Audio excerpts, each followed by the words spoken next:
Good morning, good evening, good afternoon, wherever you are in the world today. I'm back again. So this video is going to be a continuation of what happened with the exploit, not actually in detail, but from an IT perspective on how the situation probably is going to transpire in the back end. Because as investors, we're looking at the liquidity and the money's not there, the money's not there, the money's not there. But you guys know it's going to have to be a process because it's going to be a security process and vetting the whole entire communication from the so-called hacker that the exploit was a front run. Okay, how is a technical company going to handle the situation?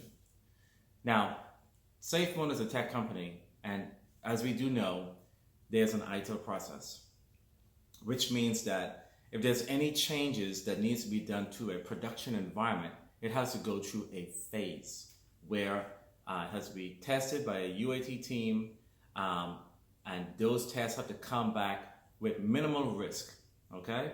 And then once that process has been reviewed, discussed, and signed off, it's then rolled into a dev environment where they can potentially see it, maybe in a test net, and if it looks good, they put it through a burn test, then it goes through the production environment through a change process, knowing that the impacts will be minimal to high risk, and we do know that bridges are high risk.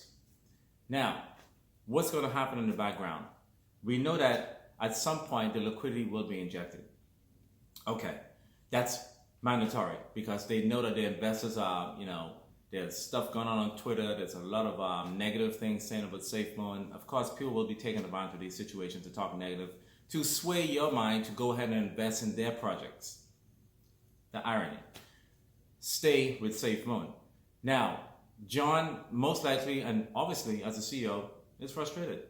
And once the dust settles, the post-mortem is going to take place and heads will roll. We may not know who these people are going to be, where the head's going to roll, but it's going to come down from the chief technology officer because John is going to be frustrated with the information, the things that happen. He's going to communicate with the CTO. The CTO is then going to talk to the people below him that are responsible for the change. So yes, heads will roll. And what this is going to do is tighten up the process because nobody wants to go through this again.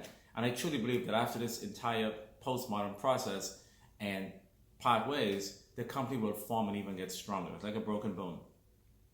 Safemoon will rebound and probably rebound even more stronger. We do know that there are projects out there that are on the burner to be released. And we do know that security is one of the number one priorities for any company, as well as Safemoon. I'll say in about approximately